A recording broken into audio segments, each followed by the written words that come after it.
I'm here with Tony Anscombe, who is the Chief Security Evangelist at ESET. Thank you for sitting down with me. Hey, always a pleasure, Amber. We are going to speak about ransomware, which is a phrase that I'm familiar with. But for people who don't know what ransomware is, what is the easiest definition? Well, ransomware is historically where somebody would encrypt or lock your system. But today, I think I'd actually term it. Unfortunately, we all know it as ransomware. I'd say it's extortion. It's cyber extortion. And that's probably a better way to think of it because now it's not about a piece of software that's encrypting your data. It's about extortion of money for some reason, for something somebody is doing to you or has done to you. How common is ransomware? What is the state of ransomware right now in 2025? Unfortunately, it's more common than you think, and it affects all sizes of businesses, all the way from very small businesses all the way up to big businesses. And we only read about those big ones in the media. So it's a real big issue out there. If somebody thinks they can get access to your network, exfiltrate sensitive data, then potentially you could be held for that extortion demand. Let's dive into some of the numbers in terms of ransomware and the threats that exist. Is this something that is increasing or decreasing? Well, so there are different numbers from different sources. So one of the ones that always interests me is Chainalysis. So they're the guys that look at blockchain, things that go across the blockchain, so cryptocurrency movement, and things they can attribute to going to a ransomware group. We've seen over the last 4 years it go from just over $1 billion. It then declined, and some of that was disruption in that marketplace due to the conflict in Ukraine, etc. And then we saw it go back up in 2023 to over that $1 billion mark again. Now in 2024, that's declined to $814 million, according to Chainalysis. And other people will say that we're seeing less attacks. I personally think the number of attacks is probably plateaued. It's probably a straight line because what you see is they will run campaigns. These groups, suddenly in February, you'll see more attacks than you did in January, and that's because they're running a campaign or something has happened in that arena. And last year we saw disruption. There was law enforcement activity at the start of the year against one particular group that got taken out of play for a little while. But of course they reform, they're not going to stop doing that business, and then they come back online. So you see that disruption. So I don't see the 814 million as a decline. I think that's just a regrouping, and I suspect it will come back. Cyber insurance is an interesting topic around there as well. Is cyber insurers will negotiate with ransomware criminals on payment on behalf of their clients. Maybe some of those demands are becoming smaller, so maybe the cyber criminals are learning what the insurer is willing to pay. So asks more for the demand might be more reasonable because they're understanding what the willingness to pay is. So it's quite sophisticated in terms of the organization of these attacks. Yeah, this is not somebody in a hoodie in the back of a garage. This is a sophisticated business. What we don't hear about is ransomware groups we hear about the ransomware group at the end, the people that exfiltrate the data and do the negotiation. What we don't hear about is, for example, the access broker. Who was it that got access to your system? Well, that was somebody else, and they probably sold those credentials on to somebody else. That affiliate then probably did the exfiltration of data. Somebody else is then doing the ransomware demand. It's an entire business model behind this. It's a sophisticated business. Now, we hear about ransomware in the media, but of course, there's not often a lot of details in terms of what took place. There is also a type of company that I was not familiar with before I started researching this interview with you, which is cyber insurance. So cyber insurance is different than just regular old insurance, but what is its impact on cybersecurity? Well, so what happened was a lot of companies, if as a company, a data breach or an incident, a cyber incident in your company is costly. So as a small business, it might cost you more than you can actually sustain. So it will put you out of business. And even for big companies, if you look at data, some of these cost of a data breach is anywhere between $4 and $10 million, depending on geographically where you are. So if you look at those costs, companies are now ensuring to make sure they've got the right resources and also they've got the right financial backing to mitigate against losing that amount of money.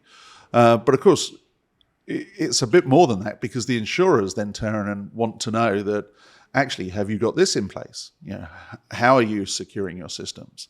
So the insurers are actually increasing cybersecurity posture for many of those companies as well by demanding certain security policies, practices, and technologies are put into place as well. So it's kind of twofold. Generally speaking, do you think that businesses are more prepared for some of these threats? I think they're becoming more prepared. I think cyber insurance has actually increased the visibility at the board, I would say at a boardroom level, because if the company wants to take the risk or have some of that risk underwritten by an insurer, the insurer is putting down those requirements. So I think companies are becoming more attuned to being secure because there's a demand. It's rather than just like the cybersecurity guy down the hallway saying, hey, I need more budget. I need to do this. Suddenly you've got this group of people outside saying, actually, you need to do this to reduce your risk. As businesses get more prepared, we've sort of seen this happen in the past. The cybercriminals also get more sophisticated. So what are some of these cybercriminals doing right now that is sort of demonstrating that, hey, we still have to stay on our toes? Well, they certainly do. And the attack continually evolves. Now you'll see cybercriminals not use malware at all. So they'll exploit some vulnerability or exploit a credential, get into a network. They'll exfiltrate the data, hold on to the data, and then contact the company in turn and say, hey, you need to pay me so I don't publish this data onto the dark web. So their attack systems are evolving. They have historically attacked systems through social engineering. Now they may well use more vulnerabilities and exploit vulnerabilities, which are being traded on the internet as well. So this is a continually evolving ecosystem, both from companies' standpoint, cybersecurity standpoint, and unfortunately cybercrime. So I think people are familiar with the phrase phishing or the term phishing, but social engineering is something that is a little bit newer in some senses. When we see social engineering, what does that look like to the average person or employee? Hey, Amber, I'm from your IT department. We notice you haven't patched your machine. I need to patch it for you. And there's the social engineering of, somebody's contacting you within the company. They're socially engineering your part, getting you to log on to something, giving remote access or whatever it might be, getting the credential out of you. But social engineering is broader than that too. There's business email compromise scams where you'll hear of, there's an urgent payment we need to make. And a cyber criminal is pretending to be somebody in the company that needs the urgent payment to be made. And the finance team, I think I am actually talking to Amber and she's asking for the payment to be made. We'll make it. So the social engineering takes many different forms. It's basically abuse of human behavior, if that makes, or human trust. Because inherently we trust each other, don't we? If somebody phoned me and they sounded like you, would I trust that it's you? I'd probably say no. I'd probably phone you back. So maybe I'm not the best example, but most people would trust, where somebody could be using deepfake audio or some sort of deepfake technology to actually imitate you. I was going to ask not just about deepfakes, but AI in general. How does AI change ransomware in terms of some of these threats that do exist? And also maybe both the threats, but also the defense to those threats? That's a much longer topic. But in general, cyber attackers are using AI to assist them. So we're not being attacked by AI. We're being attacked with tools that have been, there's an assistance in there. So for example, if I was to send you an email trying to get you to log on, click a link, etc., that email is now really challenging. You must notice that phishing emails that land in your inbox are beautifully crafted now. They're grammatically correct. The language is great. And that's because AI tools are putting that language together and creating the content for the cyber criminal. So it's harder to spot them. At the same time, cybersecurity companies are using AI to interrogate massive amounts of data and look for the anomalies and the weird, something out of place happening in a system to spot the incursion or the exploitation of something by a cyber criminal. Because it's not necessarily about a piece of malicious software landing on a device anymore. At this moment in time, how can businesses protect themselves from any of these ransomware threats? So businesses need to evolve their cybersecurity. Firstly, it's a wide program. There's lots of things you should be doing, but you need to modernize cybersecurity systems. You need to be using something called EDR, endpoint detection and response systems. And if you don't have the ability to run it, you should be using a managed service to do that. And what that does is actually look at everything that goes on, the processes, the traffic, and it looks at every part of what happens on an endpoint to make sure there's nothing unusual happening, which is where the cyber criminals will work their way in. And then once they're in, of course, then they move laterally from one system to another and to find the assets of the company. So modernize, but also training. Yeah, make sure that you have strong awareness in your employees, because so many attacks, so many cyber attacks, unfortunately start with an employee, I'd say, making a mistake. I would say less, it's more an error of judgment.